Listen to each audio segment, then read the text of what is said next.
Olá você, tudo bem? Boa quinta-feira, estamos no ar com mais um A Prova Lendo aqui, trazendo grandes leituras, referências para você que vai fazer concurso, vai fazer a prova do Enem principalmente. Todo mundo ligado para conseguir fazer uma boa redação, para ter conteúdo na cachola, para ter referência. É isso que a gente quer com esse programa, que você tenha referência para poder falar, para poder escrever, para conseguir, jogar as suas ideias para frente, fazer os raciocínios necessários para uma prova de concurso, para a prova do Enem, porque é isso, pode apostar, que faz a diferença na hora de separar o pessoal menos preparado do pessoal mais preparado. Leitura é essencial. Por isso que a gente traz aqui várias referências, muitos livros, tentando fazer com que as pessoas se animem, a deitar, a se debruçar sobre a literatura, seja ela brasileira, italiana, africana. Africana, aliás, estava pensando, está faltando aqui, certo? Está faltando alguma coisa da literatura africana e em breve eu vou tapar essa loucura. Japonesa também, não falei de nenhum japonês. Murakami, por exemplo, ainda não foi aqui abordado no nosso Prova Lendo, mas enfim, calma, que eu sou só um e o programa é semanal. Vamos que vamos. Hoje, coisa diferente no ar, moçada. Uma história do samba, as origens do Lira Neto. Lira Neto, para quem não conhece, é historiador também, jornalista, e fez recentemente uma história, uma biografia do Getúlio Vargas muito grande, de um fôlego gigantesco, em 3 volumes. E, estudando o século XIX, justamente o século do Getúlio, que tem tudo a ver com o samba, daqui a pouco vocês vão ver, é que ele decidiu entrar em uma outra empreitada também de 3 livros, que é este livro aqui que você está vendo, Uma História do Samba, desse grande escritor aqui, gostoso de ler, texto bom, texto limpo, vem informando, mas vem entretendo também. Cara, eu, apesar da japonesice, desde muito moleque, escuto samba e me interesso. Eu me apaixonei pela literatura, pela mesma atração que eu tenho pela música, as letras. Eu gosto muito disso, Sim, eu eu gosto, compreendo a estética do som e tal, mas eu não sou um músico de carteirinha, um cara que toca. Eu arranho e muito mal o meu violão. E o samba sempre foi uma coisa que me atraiu muito. Por quê? Porque traz uma visão diferente do mundo, das coisas. Aliás, a palavra escrita, seja ela em qual tempo for, sempre me atraiu muito. Então eu queria saber, por trás dessa letra, o que está, que tipo, que motivação social, que tipo de cultura está por trás dessa expressão de poética, certo? Que tinha nas letras de samba. Então, desde lá de muito moleque, primeiro ano do ensino médio, eu ficava ali escutando. Lembro de quando moleque, criancinha ainda, escutava lá os sambas do Chico Buarque, escutava aquelas coletâneas da Aquarela, que tinha uma porção de composições que o Emílio Santiago cantava. Então aquilo foi me formando um ouvido, assim, aquela coisa de escutar a fita no carro. E eu fui me apaixonando muito por essa história. Até que chega um dia, você conhece os professores que vão te contando essa história e você fala, pô, tem uma história por trás disso, olha que bacana, que interessante. E aí, já na faculdade, eu fui mais a fundo nisso e nunca parei de prestar atenção no samba, não só o samba, mas qualquer outra expressão musical nos outros países. Por exemplo, o tango, por exemplo, o jazz americano, que é fascinante também, tem coisa muito interessante para você estudar, conhecer, das histórias, dos compositores, dos instrumentistas, enfim, uma paixão minha.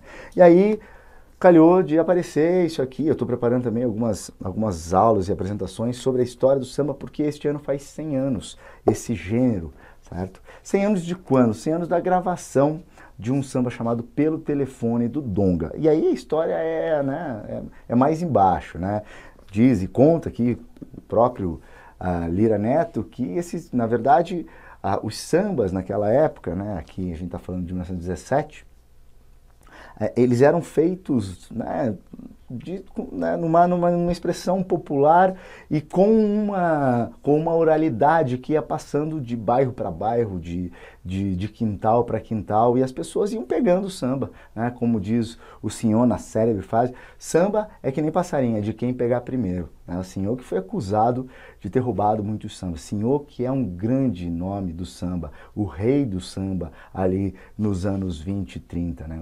Conhecido como rei do samba, um cara muito vaidoso, história interessantíssima. Então faz, né, aniversário o samba pelo telefone de gravação dele. Então o estabelecimento do gênero samba tem uma história, tem uma gênese que é interessantíssima, muito legal. A minha ideia sempre de contar essa história aqui, que é a ideia de alguns autores, não trago só o Lira Neto aqui, trago uma outra indicação para vocês, que é o Hermano Viana, com esse livro fantástico, que é O Mistério do Samba, que eu acabei lendo também agora, que é o seguinte: o mistério dessa história toda é como é que o samba vira, né, passa de música de malandro, música de vagabundo com violão nas costas, uma música que era sinônimo de pobreza, que era sinônimo de vadiagem, para a música que vai tocar nas Olimpíadas para representar o Brasil lá no Rio de Janeiro, certo? Porque lá a gente ouviu, seja a bossa nova, seja os sambistas que subiram como o Monarco, tal, seja o samba representado como Aquarela do Brasil, cantado pela... quem cantou? A cantora lá, Super Pop. Daqui a pouco eu lembro, ou você escreve aí embaixo para eu lembrar. Já lembro. E o Caetano Veloso, certo? Então, como é que esse símbolo, né, se transforma? Qual é esse mistério? Aonde que acontece essa transformação do samba que passa de coisa, de um produto de baixo valor cultural para algo, né, de uma estética, de um valor para o brasileiro de muita importância, certo? Essa é a charada dessa nossa conversa hoje. E aí é interessante, porque o Lira Neto começa a história já no adiantado, né, das coisas. Ele conta sobre uma história sobre um sujeito chamado Espinguela e o Heitor Villa-Lobos, o maestro Heitor Villa-Lobos, grande nome, né? Talvez o maior nome da nossa música erudita. E o Villa-Lobos sempre foi muito ligado também às questões da música folclórica. Você tem CD de criança do Villa-Lobos, onde ele instrumenta canções do folclore brasileiro, da canção brasileira popular. Então ele era muito, né? Na verdade, assim, os modernistas eram muito ligados nessa cultura popular. E o que acontece? Ele chama o Espinguela, esse sujeito, que era um sujeito simplório lá, né, conhecido, pai de santo, sambista, malandro, e fala assim: é o seguinte, eu gostaria que você reinventasse um cordão. Os cordões eram, né, quase que desfiles ou brincadeiras carnavalescas do começo do século XX. A gente está mais ou menos aqui nos anos 40, certo? 30 e poucos, 40. E o Villa-Lobos foi convidado pelo governo do Getúlio Vargas para, né, mostrar, para captar, para escolher alguns símbolos da música brasileira. E ele resolve voltar a essa história do cordão. Entretanto, né, é um cordão que separa as pessoas que vão desfilar dos outros, um rancho, certo? E o Espingarda fica muito entretido com aquilo, assim: por que vocês querem isso? Não, a gente quer reviver esses momentos. Bom, vamos pensar, né? 20 anos atrás, essa brincadeira, essa expressão popular foi duramente recriminada, certo? Excluída daquela sociedade carioca. E algumas décadas depois, os caras resolvem reavivar isso. Mas por quê?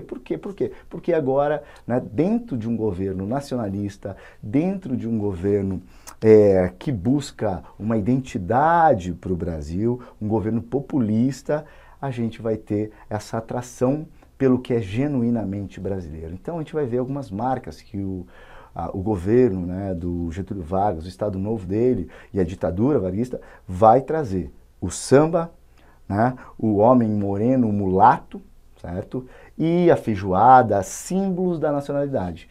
Nós, né, o Vargas dizia, nós queremos modernizar o país, nós queremos fazer o país se industrializar, o país crescer, e para isso nós precisamos do homem trabalhador. Essa era a marca do Vargas, o que, né, o diferenciava dos governos anteriores, Washington Luiz, tal. Então, o discurso dele vai ser diferente dos outros discursos, né, lá do café com leite, porque ele vai começar a, né, bolar esse tipo de argumentação. É o povo brasileiro que aqui dentro do país vai mudar. Os símbolos brasileiros é que vão imperar. Entre esses símbolos ele vai escolher, né? Gênio, né, o Vargas nisso, certo? Ele escolhe o samba. Mas que história é essa do samba, né? Da onde que vem esse samba? Bom, quando a gente fala de um livro como esse, ou esse, né, O Mistério do Samba, ou Uma História do Samba, a gente está falando de uma história, de uma música, de um gênero musical que se estabelece nos anos 30, né, 20 para 30, 1920, 1930, no Rio de Janeiro urbano. Tá? É só a gente lembrar, e pô, dá para passar pela literatura por isso.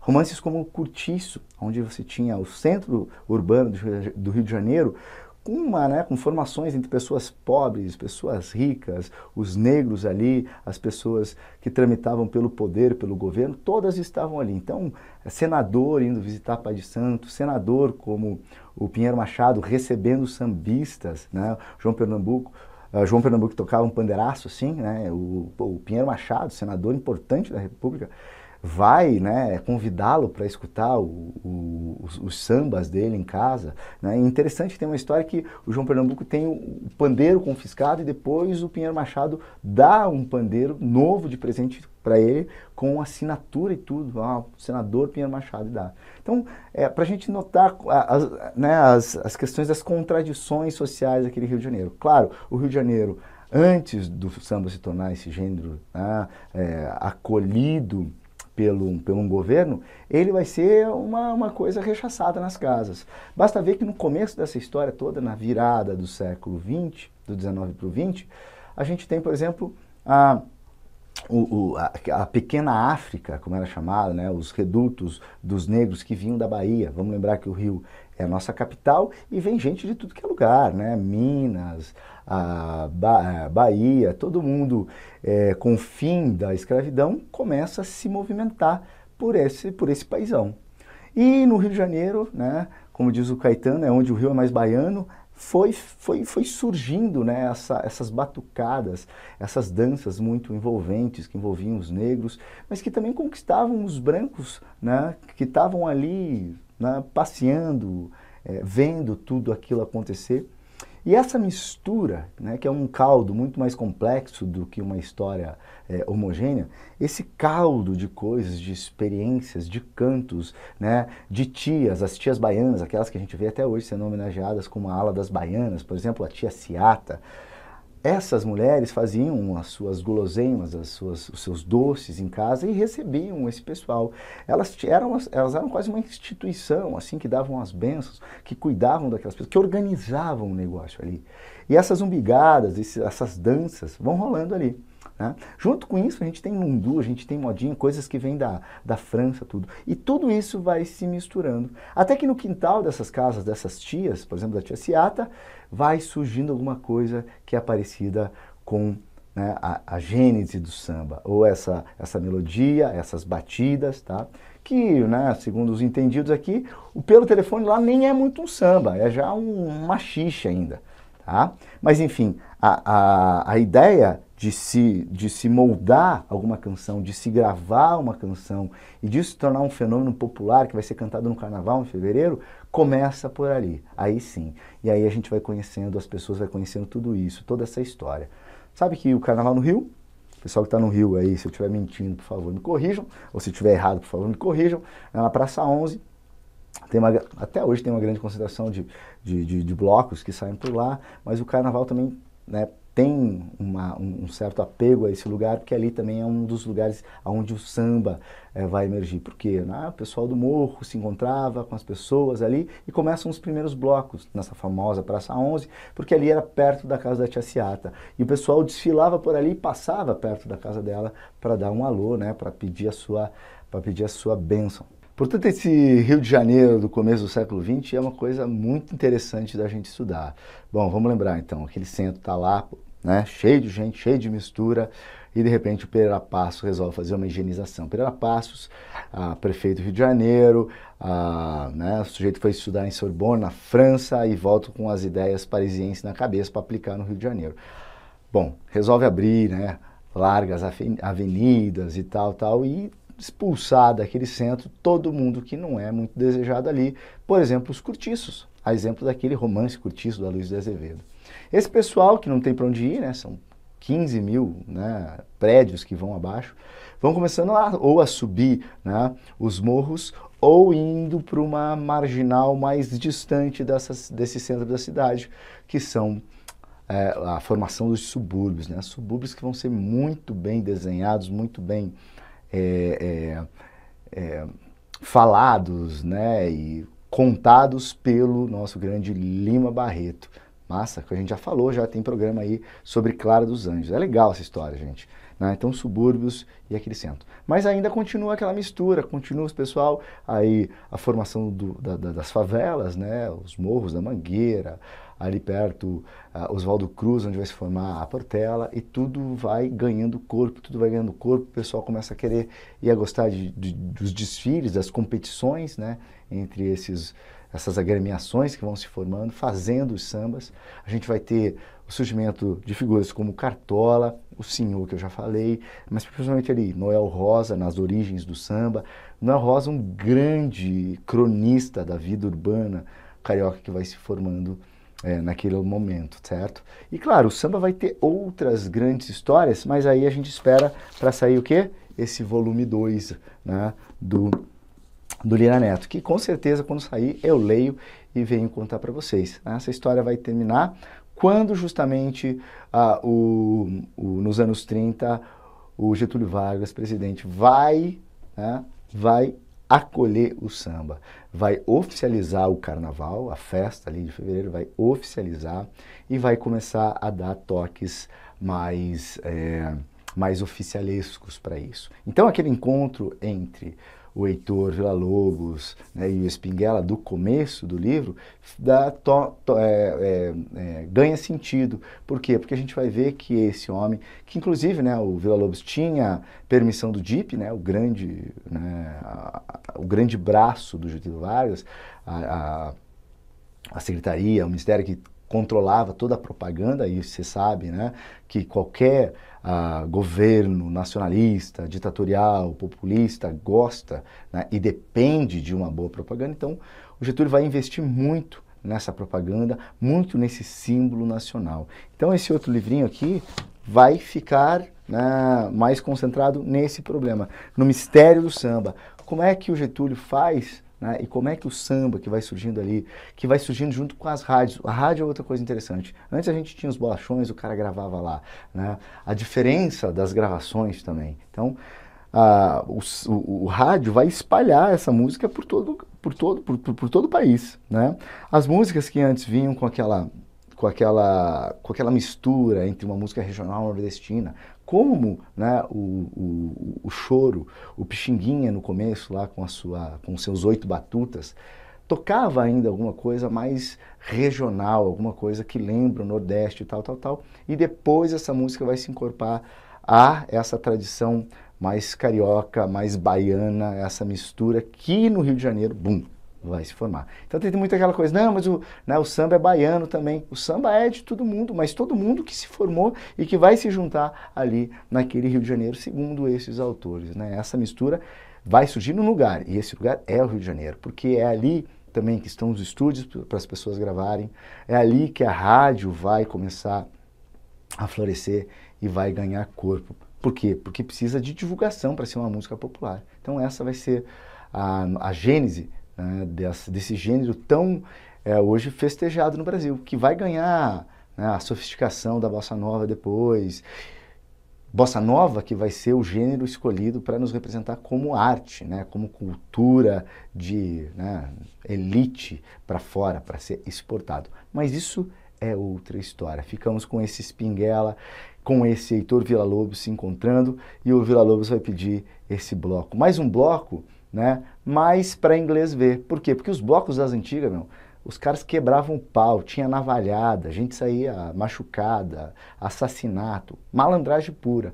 E o bloco que o Heitor Villa-Lobos quer tem aquela música, tem aquela alegria, mas é algo mais controlado, né? Sem maloqueiragem, sem abusos, né? Sem violência. Então é uma coisa assim meio que folclórica, ou seja, perde aquela espontaneidade, popular e ganha-se em símbolo de oficialesco, né? De algo oficial. Perfeito? Que mais, gente? Pô, né? Nomes como Senhor Mário Reis, Francisco Alves, né? Os dois grandes nomes da voz. Tem uma coisa interessante sobre o Francisco Alves e o Mário Reis. Francisco Alves é o grande nome daquele vozeirão, né? A voz do Brasil. E o Mário Reis é um cara que canta mais contido, mais pequeno. Inclusive vai ser ele que vai influenciar esse jeito de cantar o João Gilberto, né? O grande papa da bossa nova. E aí tem uma história interessante que é uma questão técnica das gravações, né? Para o Francisco Alves gravar, ou seja, né? Ele tinha que berrar, cara, quase, né? Então ele tinha que fazer aquele canto quase que de opereta italiano, né? O belo canto, assim, vozeirão. Por quê? Porque a gravação era mecânica, então tem lá uma agulha que vai fazer as ranhuras naquele disco de cera e aquilo tem que vibrar para ficar marcado, para ficar registrado naquele pedaço de cera. Quando, né, um pouco mais tarde, chega ao Brasil as gravações em formato elétrico e não mais mecânico, certo?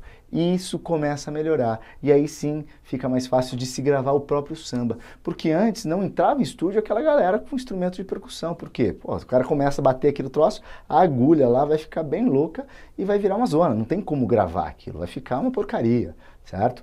Quando chega a gravação elétrica, a sensibilidade da gravação fica mais acurada, fica mais, né, interessante. E aí sim a gente vê, né, e observa que a gente começa a ter a gravação do samba já com essa cara, com essa roupagem que a gente conhece, com essa percussão. Tá? Então, cara, um prazer, né? Então o Mário Reis vai cantar mais contido, mais pequenininho, menos vozeirão. Mas os dois vão ter vários duetos fantásticos. Gente, tem muita coisa aqui, né? Que o melhor de ler isso aqui é pegar lá seu Spotify e começar a ouvir tudo aquilo. É cada coisa maravilhosa, cada coisa fantástica que você não deveria perder. Por fim, por que eu estou fazendo esse vídeo? Porque esse é um dos assuntos mais importantes para o Enem, por exemplo, né? A questão da identidade nacional. Você vê e entender que a identidade é uma construção é essencial para o Enem, né? E não digo nem só para a prova de literatura, mas para a prova de humanas. Perceber que a identidade é uma construção, como, né, o governo do Vargas e os anos 30 construíram também, né? Não é que é imposto, mas tá ali, é como se você pegasse e começasse a encampar uma campanha para o samba virar o símbolo, e você começa a fazer propaganda disso. E isso vai entrando, né, entrando na cabeça das pessoas e faz. De repente ninguém mais sabe da gênese dessa história.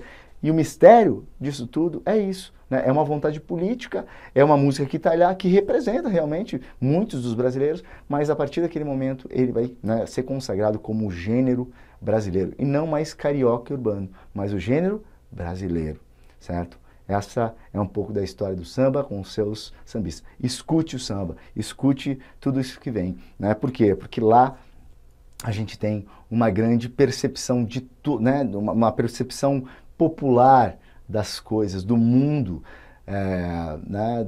Desse Brasil, né? É uma crônica quase do que vai sendo, vai se construindo neste país. Perfeito? Gente, né? Queria falar mais uma meia hora aqui, mas não dá tempo, né? Não temos esse espaço todo. Deixo meu abraço para vocês.